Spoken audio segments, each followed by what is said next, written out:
Hi Evergreen, let's do Chapter 8, Lesson 4, all about transformations and symmetry.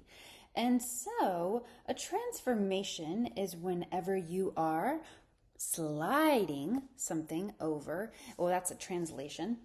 And within all of our types of translations, there are different types of symmetry. And so here, our rotation symmetry, a figure has rotation symmetry with a respect to a point if and only if it coincides with its rotation image through less than 360 degrees about a point.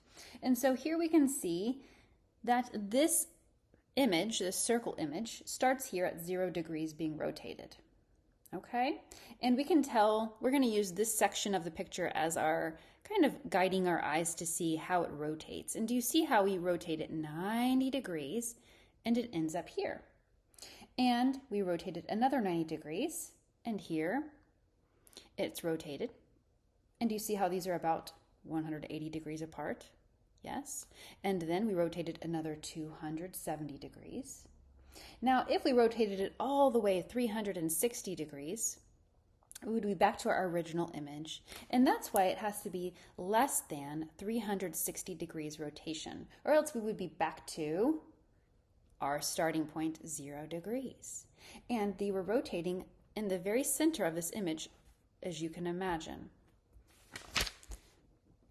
Now, we're going to look over here at a definition of the figure has reflection line symmetry.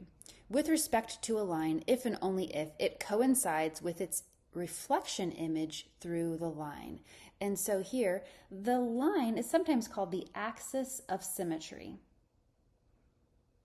And so as you can see, this image has a line of symmetry. Very good. And now let's look at down here. A pattern has translation symmetry if and only if it coincides with a translation image. And do you see how this is kind of translating? It's kind of moving over, and it keeps going on in this pattern of translating once over, and it's creating a pattern. So this is a pattern translation, and it also has symmetry, because in between each image you could draw a line, and there would be symmetry. Very good. Okay, so now let's look at some problems from the book.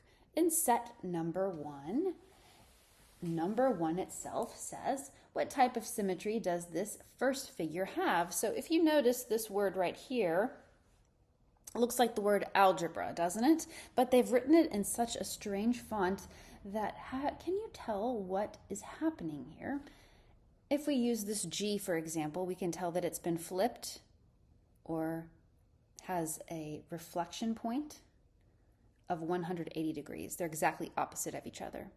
The same with the R and this A, or it's kind of a strange A. It looks the same forwards and backwards, and that's why they're exactly the same.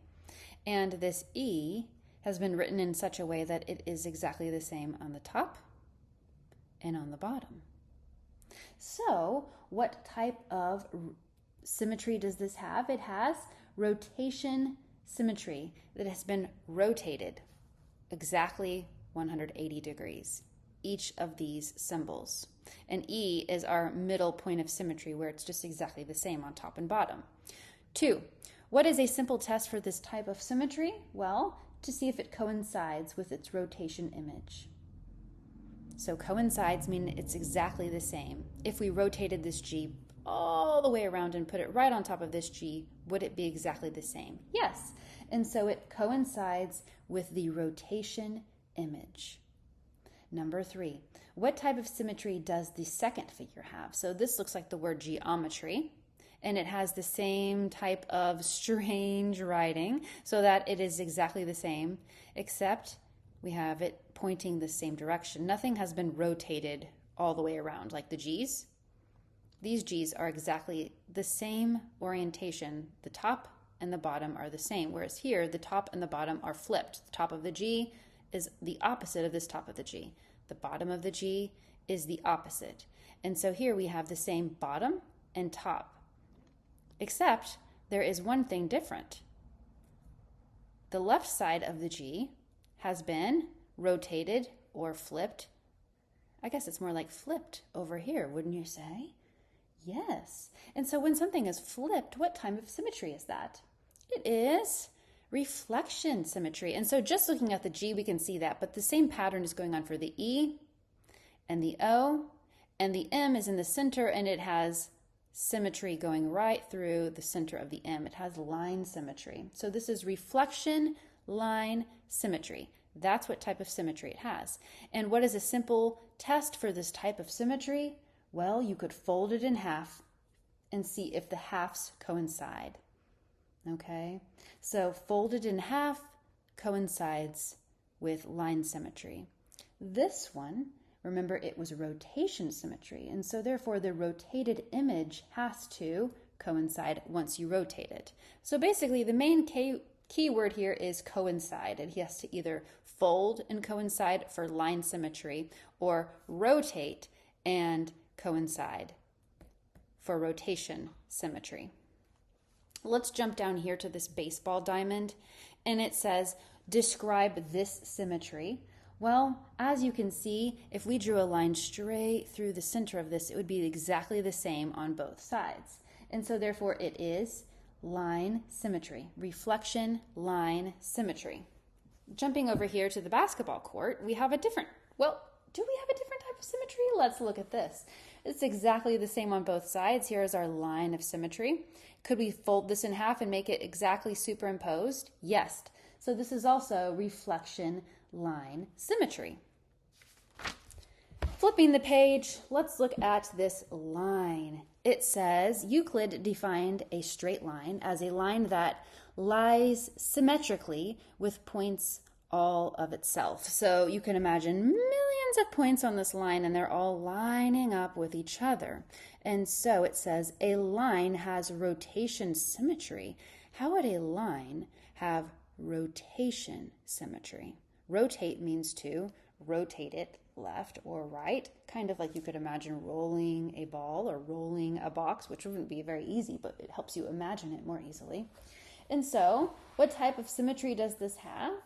Well, a line looks the same no matter if it's rotated any way, but especially if it's rotated 180 degrees. We went, ooh, 180, it would look exactly the same.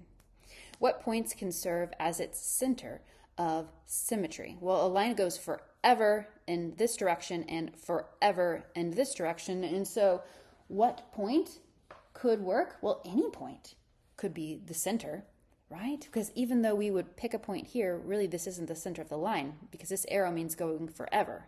And so any point could be the line of symmetry.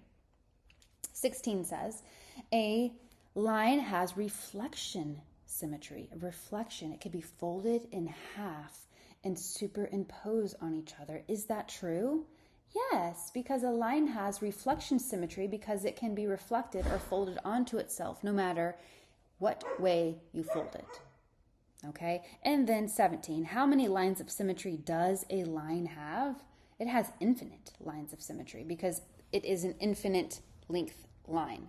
So you could always be folding it on top of each other and it would always be perfectly lined up. And let's see, where are they? Well, a line itself and every line that is perpendicular to it. And then, does a line have translation symmetry? So translation means you can slide it around. So does a line have translation symmetry? And the answer is yes. A line can be translated any distance along itself and still look the same. Okay, guys, if you want to continue on by yourself, you may, but I think we kind of understand that all these different types of transformations also have symmetrical kind of rules. Rotations have symmetry, and translations have symmetry, and reflections have symmetry. Okay, well, I hope you have a great day. Bye.